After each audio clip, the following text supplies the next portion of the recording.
internautas, tudo bem com vocês? Ó, a gente aqui tentando trazer de volta o quadro do Papo Nerd sem censura, que dessa vez eu vou tentar fazer ser um papo de verdade, já que eu tenho uma convidada. Tô aqui com a patroa, a Patrícia Cantuária.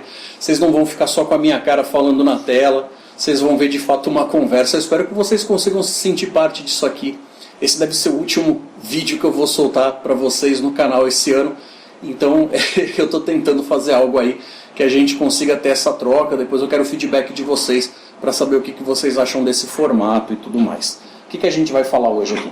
Nós vamos falar sobre o filme da Mulher Maravilha, 1984. A gente assistiu ele ontem, a gente tem algumas das nossas opiniões aí mais ou menos formadas desde que a gente assistiu. A gente andou vendo um pessoal fazendo uns comentários nas redes sociais, outros fazendo reviews e tal. A gente acha que o pessoal andou sendo bastante pessimista em relação ao que assistiram, muita gente não gostou, estão descendo a lenha no filme.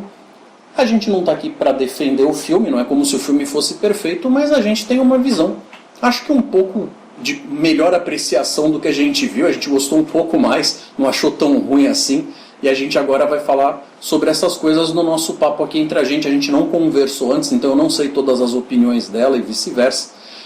O que a gente vai fazer é tentar fazer esse comentário no começo livre de spoiler, então a gente vai conversar sem estragar nenhuma surpresa. Se vocês, quando a gente avisar, quiserem dar uma pausada nesse vídeo, vocês podem ir lá correr ver o filme e depois vocês voltam para ver se vocês concordam com a gente ou não.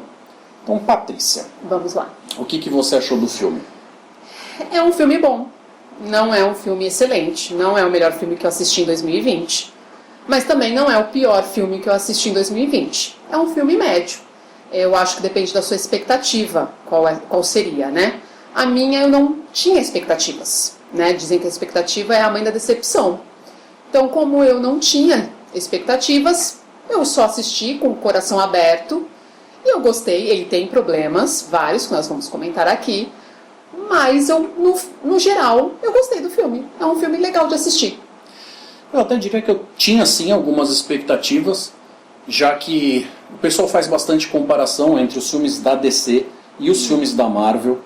Tem muita gente que acha que os filmes da Marvel estão dando uma surra em cima dos filmes da DC. Desde que o Zack Snyder começou a fazer os filmes, por exemplo, lá atrás, com o Homem de Aço, Super-Homem, tem gente que não vem gostando muito do tratamento que está sendo dado, apesar dele fazer obras que são aí extremamente ricas no quesito visual. Ele é um cara que consegue imprimir um jeitão muito próprio na tela.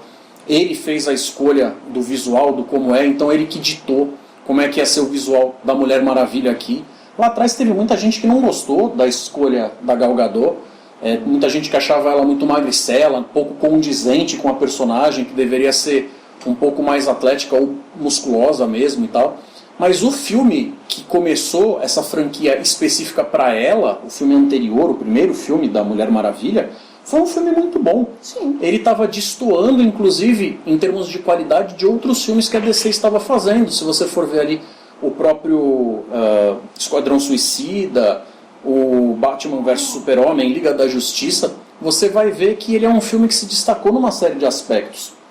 E nesse filme aqui, eu sabia que eles iam mudar muito da roupagem, do como o filme ia se apresentar, mas a expectativa era de que a gente fosse continuar recebendo algo bem tratado, porque eu acho que essa dupla mandou bem. A diretora Pat Jenkins e a Gal Gadot conseguiram ter uma química ali, que elas conseguiram no primeiro filme fazer algo tão bacana. Então eu meio que cheguei aqui esperando que no mínimo a gente já fosse chegar com isso resolvido, de que as duas estivessem bem afinadas. O próprio Chris Pine, como o Steve Trevor, estava bem divertido no filme anterior, fez uma boa dupla. Em termos de química também teve, inclusive uma química romântica com ela ali que foi boa na tela. Então, chegando nesse filme, eu tinha esse lance de esperar que o filme fosse ser, no mínimo, muito carismático, muito divertido. E aí eu sou apresentado para um filme que tenta se ambientar na década de 80, que tem todo um jeitão, com uma época que quem tem a nossa idade viveu. A gente tem uma referência, a gente tem uma expectativa em relação ao que você espera dessa coisa, e está tendo tanta produção ultimamente que está fazendo uso, né, desse negócio do imaginário da década de 80, Stranger Things e outras tantas coisas que estão saindo por aí, porque eles sabem que tem esse fator nostalgia que já acaba comprando algo de bacana ali para eles. O que você achou da ambientação do filme, das cores? Você acha que ficou, pelo menos nesse quesito de como transmitem algo de quadrinhos para a tela, ficou mais divertido até do que o primeiro? Em relação ao ser ambientado em 1980? Com cores e com tudo. Tua opinião geral a respeito. Eu gostei. Eu achei que retratou bem a década de 80, principalmente a cena do shopping. Eu gostei bastante, é bem colorido. No final da década de 80 foi bem colorida. As roupas de ginástica, enfim, os ternos, né, com as ombreiras, as famosas ombreiras dos anos 80. Então, os cabelinhos, os pochetes. As pochetes, é verdade. Então, eu achei que foi bem retratado.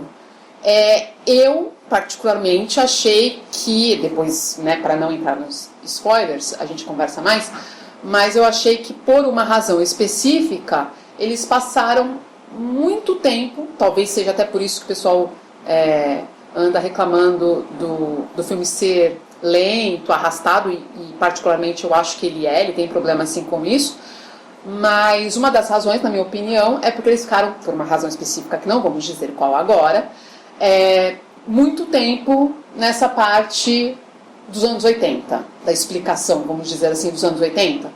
Então, assim, não precisava, na minha opinião, tanto tempo ali de filme para ambientar, né? Eu vou fazer uma comparação desse filme um pouco, não em termos de qualidade, mas em termos de como ele é dividido com o primeiro filme do Super-Homem de 1978, lá com Christopher Reeve. Aquele filme, se você for assistir, você vai ver que ele parece 3 filmes diferentes que foram colocados juntos para contar aquela história.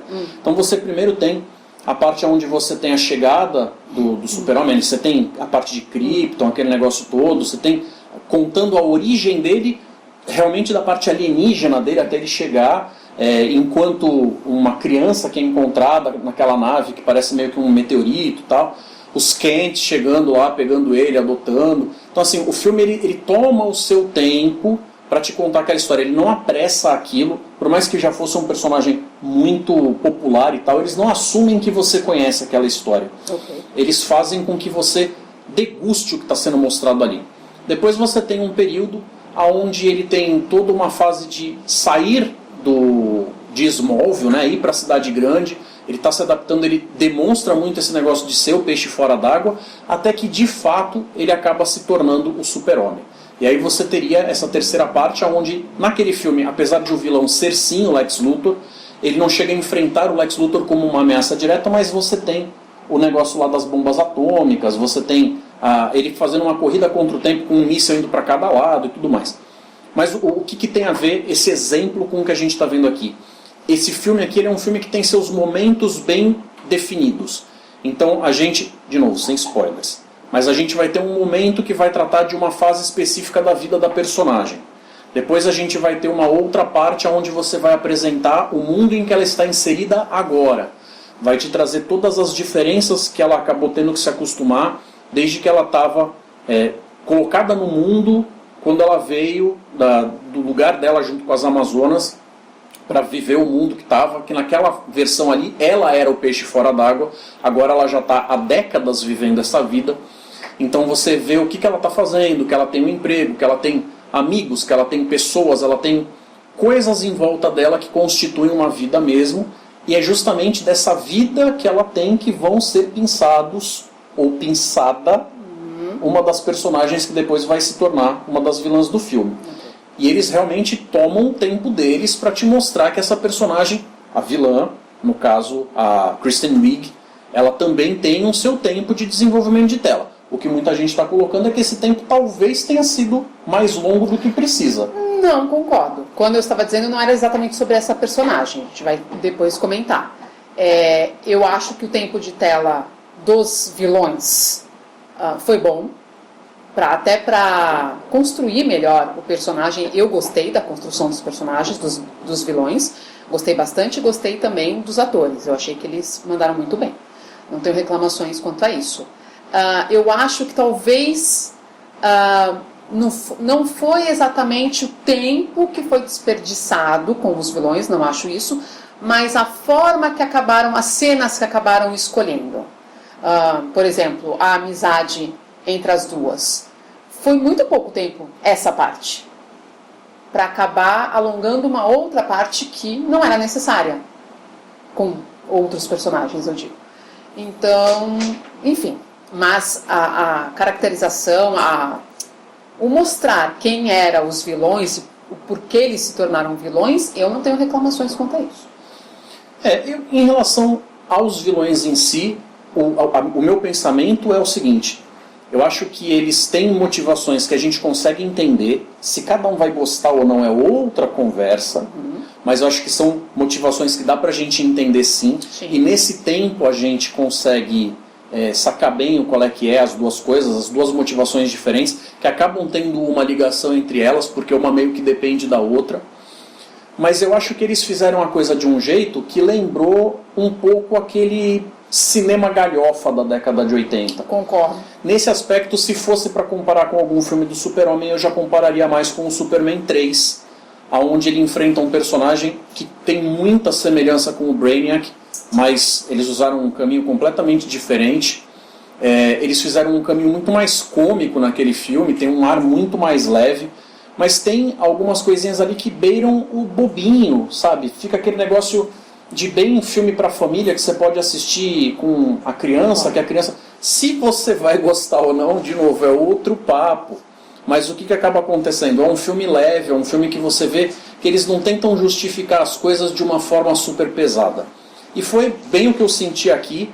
Eu senti que esse filme tem as suas motivações bem claras, mas que elas não chegam a ser as coisas mais adultas possível.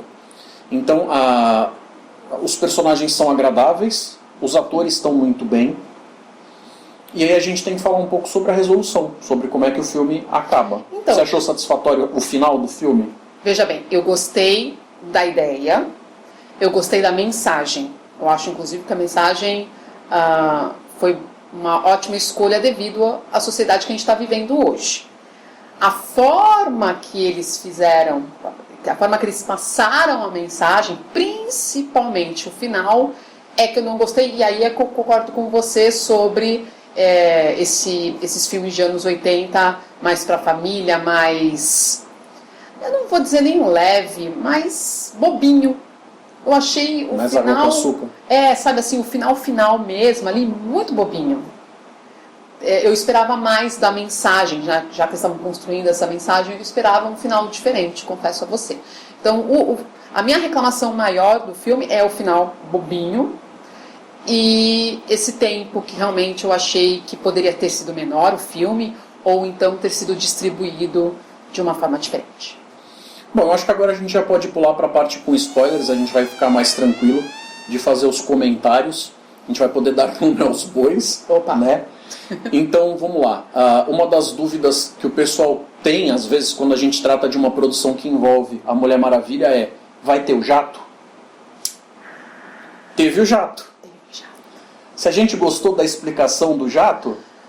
eu gostei. Eu acho que a parte do como ele fica invisível funciona bem, mas eu não curti tanto a forma como ela consegue o jato. A forma que ela conseguiu chegar no jato? Mas aí, gente, já está no spoiler, correto? Sim. Então tá bom. Vocês foram avisados. É um jato comum que ela faz ficar invisível lá com o poder dela. Eu achei, o pessoal estava discutindo antes do filme, a gente viu algum pessoal conversando sobre a personagem, que seria bem difícil fazer o jato invisível não ficar bobinho na tela, né? Quem lembra aí eu lembro muito da animação. Então, eu achei que foi legal o jeito que eles fizeram. Eu fiquei satisfeita. Eles conseguiram fazer algumas cenas bacanas porque ela tá junto com o Steve dentro do cockpit, né? Eles fazem eles passando ali pela noite de 4 de julho, então eles veem a queima de fogos. A cena é bonita. Mas eu achei que foi um caminho com uma escolha um pouco esquisita, porque no filme, em algum momento, inclusive por causa desse momento, uma conversa que ela tem com o Steve, é o que catapulta ela a aprender a voar. Então, assim, se no mesmo filme ela precisa usar o avião para conseguir se deslocar, mas ela aprende a voar, fica uma coisa meio de tipo, talvez se eles tivessem escolhido uma versão da personagem dos quadrinhos, onde ela é de um jeito com ponto final, ela é aquilo, daquele jeito, talvez eles tivessem sido mais felizes. Ou se ela não voa, ela fazer uso do jato, ok, mas a partir do momento que eles escolhessem que ela voasse, o jato se tornaria gordura dentro do filme e não precisava estar lá. Eles resolveram usar as duas coisas. Eles resolveram usar as duas coisas até pra satisfazer o público, né? Mas eu não tive problema com isso, não. Até porque, pra ela voar, como você disse, aconteceu várias coisas aí que a gente vai comentar, seria até bacana a gente seguir a ordem meio que pra não se perder. Eu não estou me colocando com a necessidade de seguir a cronologia dos eventos dentro do filme, pra gente poder ficar livre pra conversar de tudo de forma bastante aberta e tal. Em relação a esse negócio de você ter uma cena que de repente não foi tão justificada, teria, por exemplo, o papo da armadura dourada dela, que eu creio que eles escolheram um momento errado para usar. Por exemplo, é uma armadura que vem de um histórico, de uma personagem que tem a ver com a cultura dela, de onde ela vem, de onde ela estava inserida e tudo mais. E aí aquilo traria para ela os recursos de quando ela perde a força dela. Então, a partir do momento em que ela não está tão poderosa, você entenderia que ela usasse aquilo. Só que eles fazem esse momento onde ela perde os poderes, onde ela perde a força. Ela não usou. Ela não usou a armadura. Depois que ela já está de novo em plena forma, é que ela vai usar. Eu achei... Se bem que a personagem, a vilã, ela está mais forte também. Não que ela saiba disso, a Mulher Maravilha, mas ela está mais forte. Então você que está assistindo, tudo bem. Mas realmente, ela deveria ter usado antes. Faria muito mais sentido, já que ela estava fraca. E por que ela estava fraca, Heitor? Então, bom, a gente avisou que era com spoiler, e eu imagino que todo mundo que está aqui vendo a nossa cara bonita tenha visto o filme. Então você vai saber, obviamente, das coisas que acontecem dos eventos ali. Mas pra gente estar na mesma página, vamos lá falar a respeito dos porquês. Todos os porquês giram em torno da mesma coisa. Sim. A motivação dos vilões gira em torno de uma coisa em comum. O fato do Steve Trevor ter voltado para esse filme, do como ele foi retirado no filme anterior que ele morreu, gira em torno da mesma coisa. Toda a ameaça que acontece em nível global, porque eles resolveram que não dá para simplesmente contar uma história localizada, fazer uma coisa menor. Tem que ser de novo uma coisa que envolva um perigo para o mundo inteiro e tal. Tudo isso gira em torno de uma pedra ancestral, super antiga, mitológica, que tem o poder de um deus que é capaz de fazer com que você tenha uma alteração na realidade, meio como se ele fosse uma espécie de Loki. Eu disse, né, pra você. Na versão do panteão dela, mas automaticamente esse poder é de realizar desejos. Então, a partir do momento em que você faz um determinado pedido, ele vai te dar aquilo, não importa o quão absurdo seja o que você está pedindo. Só que, pela relação aqui que a gente fez do Loki, é um deus da mentira, é um deus que engana. Então ele te concede o desejo, mas ele pede algo em troca. E você nunca sabe o que é. E foi o que aconteceu com a nossa heroína. Automaticamente, a partir do momento em que essa pedra é roubada, aquela sequência no shopping quando eles abrem, essa pedra está sendo roubada de uma joalheria lá, que funciona como uma espécie de fachada.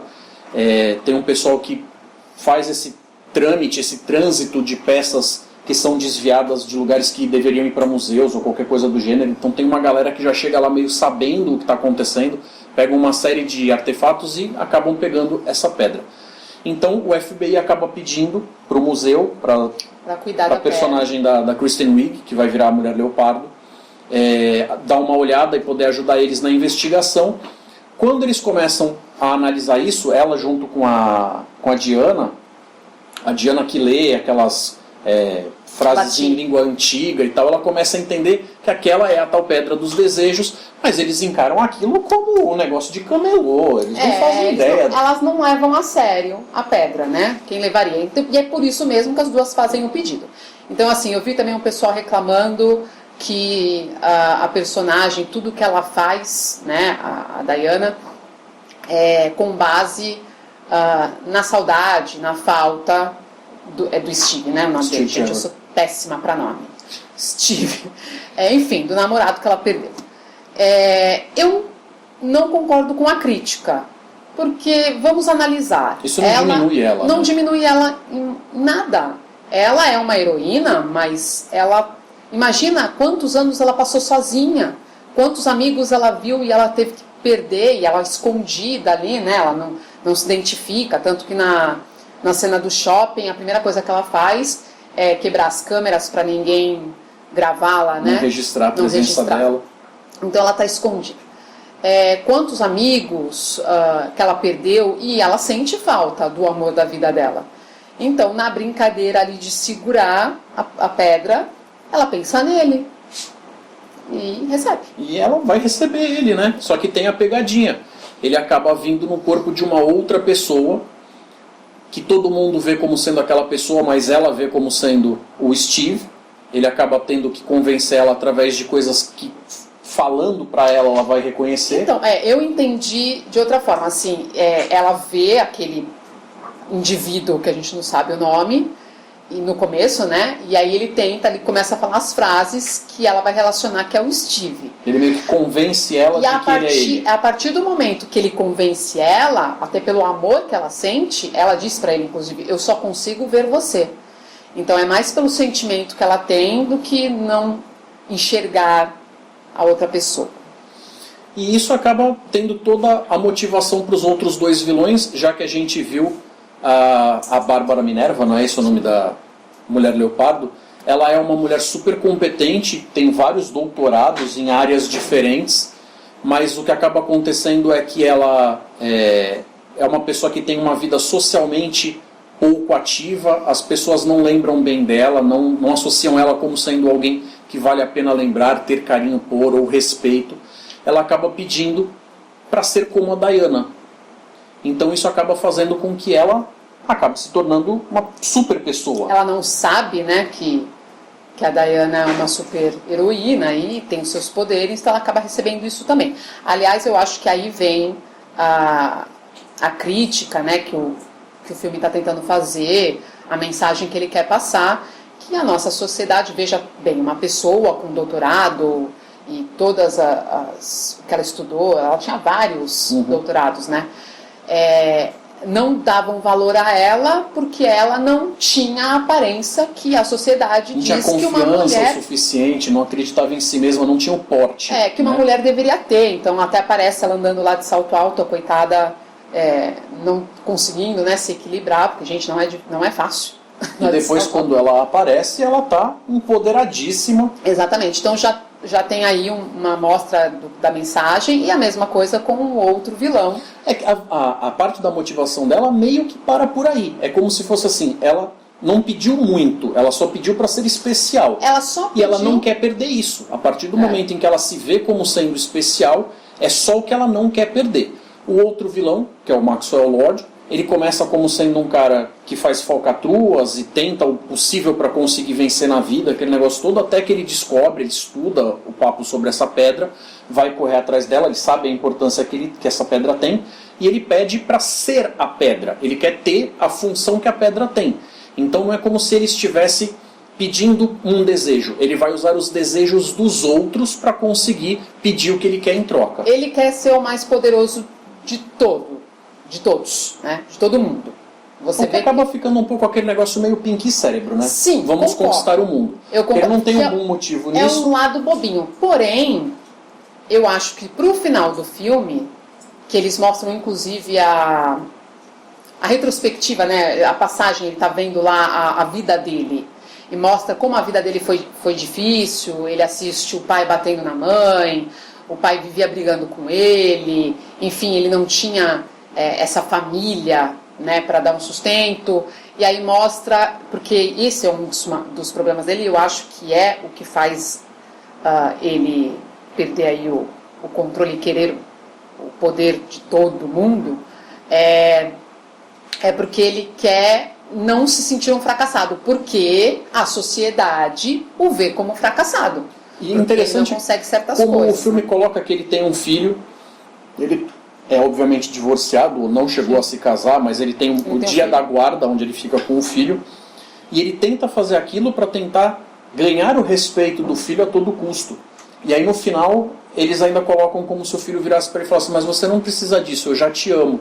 É como se tudo isso que você fez, você já tinha.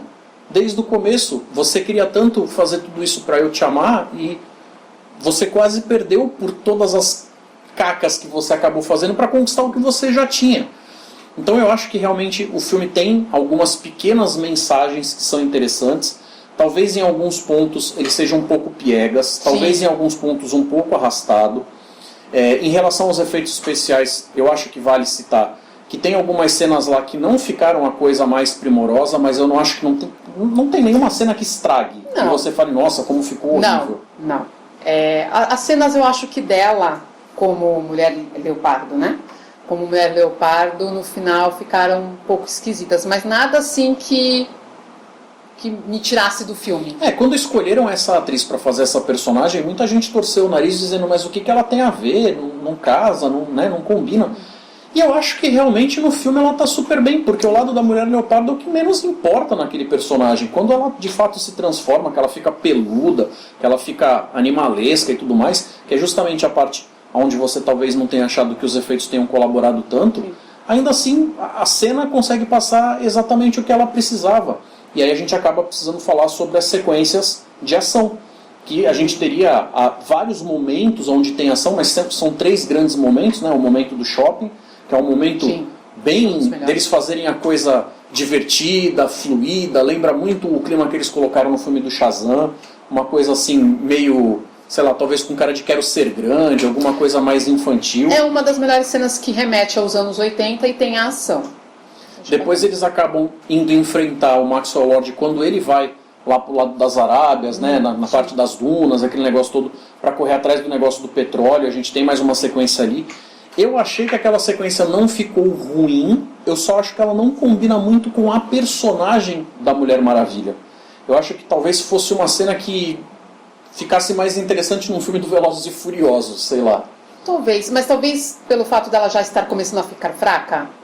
Que foi justamente uma das coisas que aconteceu quando ela desejou, a gente ia falar sobre isso aquela verdade, hora, a gente acabou meio que deixando.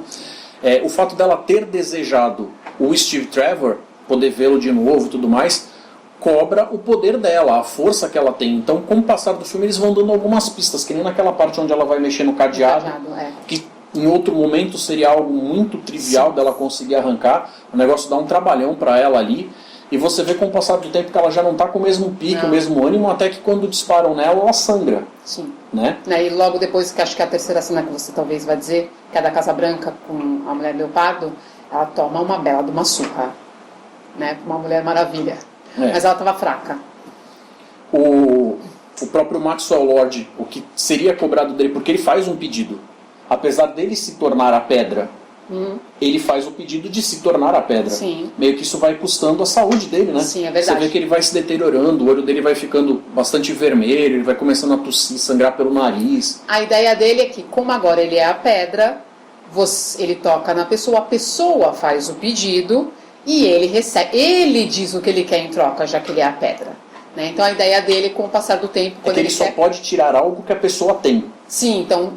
Mas aí no final, o que ele pede? Ele está muito mal, ele quer a saúde de todo mundo, né? E ele faz uma transmissão aí para convencer a todos a realizar um pedido. E no caso da Mulher Leopardo, o que acaba sendo cobrado dela é meio que a humanidade dela, Sim. né? Ela era uma pessoa boa, né? Ela era simpática, tinha um bom coração, ela era altruísta. Era o tipo de pessoa que conseguia, mesmo sendo maltratada e rejeitada por todo mundo à volta dela, ela conseguia não ter ódio das pessoas. Exato. Mas será que não tinha? Ou será que ela controlava? Porque tem aquele sujeito que tenta, por exemplo, abusar dela no parque, que depois, quando ela reencontra com o cara, ela dá um couro no cara. Então, eu entendi dessa forma. Até mostram, antes disso acontecer, um morador de rua que ela sempre ajudava, né? Então ela foi no restaurante com a Diana, ela trouxe uma quentinha para ele, para entregar e tudo mais. Aí passou pelo parque, esse homem, né, essa pessoa que estava bêbada, veio atacá-la e foi a Diana que salvou. Por coincidência. Por coincidência. Mas eu entendi assim, nessa parte do filme, ela não tinha feito o pedido ainda. Então, na cena que ela está no parque, que ela foi atacada pelo homem, ela ainda mostra a humanidade dela, até antes ali entregando a quentinha para o morador de rua que ela se preocupava. Ela mostra medo, né, receio, e depois disso ela faz o pedido para a pedra, né? E quando ela faz o pedido para a pedra, ela vai perdendo a humanidade dela aos poucos, que é quando ela reencontra o cara que tentou atacá-la. Ou seja, naquele segundo momento, ela já não tinha a humanidade dela, estava perdendo bastante. Então, talvez a ligação aí com o ódio. Então, eu entendi assim, que no primeiro momento ela teve medo, receio, mas o ódio, não. Agora, no segundo momento, ela até perde o controle, quase mata o cara de tanto espancar, exatamente pelo ódio dela. Assim, eu acho que pra gente fechar, né? O filme ele tem algumas mensagens bastante claras. Ele fala sobre responsabilidade, ele fala sobre compromisso, principalmente com a verdade, o que é visto lá no começo, na parte onde ela ainda era criança, Verdade. que ela ia vencer tendo meio que roubado no jogo ali e tal. Verdade. Ela recebe uma lição de moral ali da educadora dela, né? Aliás, ótima cena, não falamos disso. As cenas que aparecem as Amazonas eu sempre gosto, tanto do primeiro filme foi muito quanto bom. desse filme. Bastante empolgante, inclusive. E aí até o fim do filme a gente vê que esse negócio de você desejar coisas tão egoístas colocam Exato. o resto sempre em risco. Quando você coloca os seus desejos acima dos outros, nós temos um problema. Bom, Né? então assim, mesmo tendo os problemas que a gente citou e outros que a gente acabou não colocando aqui, de novo, eu realmente não achei o filme perfeito, mas eu achei que dos filmes da DC, ele está bem dentro da média, eu achei super divertido, apesar dele ser um filme comprido de 2 horas e meia, foram pra mim 2 horas e meia agradáveis. Não concordo com todas as cenas, a ordem como elas foram colocadas, as motivações individuais de algumas escolhas que foram feitas pela roteirista e pela diretora, mas o filme me divertiu bastante, eu acho que ele tem um saldo positivo aqui. Concordo, eu gostei do filme, é um filme bom, é um filme legal, não é um filme excelente, como eu disse antes. Eu gostei da mensagem, eu gostei do que eles se proporam a dizer, eu não gostei da forma que eles fizeram isso. Então tem alguns problemas ali no caminho que eles acabaram se perdendo, a verdade é essa, né? Eles sabiam aonde eles queriam chegar, mas o caminho que eles fizeram não me agradou tanto assim. Mas é um filme legal, é um filme bom, vale a pena assistir. Bom, já falaram que vai ter o terceiro com o mesmo time. O que a gente pode esperar é que eles tenham aprendido um pouco com os possíveis erros desse, arrumem algumas coisas para lá, mas o mais importante não é o que a gente acha, é o que vocês acham.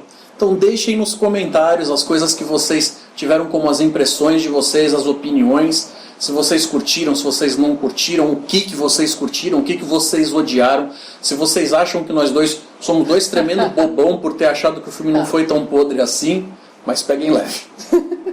Então, gente, eu espero que vocês tenham um ótimo fim de ano, que 2021 seja um ano bem melhor do que esse, porque 2020 foi um ano horrível, até a televisão aqui já tirou a imagem que eu tinha colocado. Querem tirar a gente, mas tudo bem. Gente, não esqueçam de curtir e compartilhar o vídeo. Deixem os comentários como o Heitor falou. Inscrevam-se no canal, que é muito importante. Estamos aí na campanha para chegar nos 1000 inscritos. 2021 seja leve e com bastante saúde a todos vocês. Um beijo, galera. Obrigado por assistirem. Vou deixar 2 vídeos aí na tela para vocês escolherem um. Até mais. Vocês ouviram um bocado de barulho enquanto a gente estava no vídeo? A culpa é desse serzinho aí, ó. Esse serzinho aí, ó. Mas eu sou muito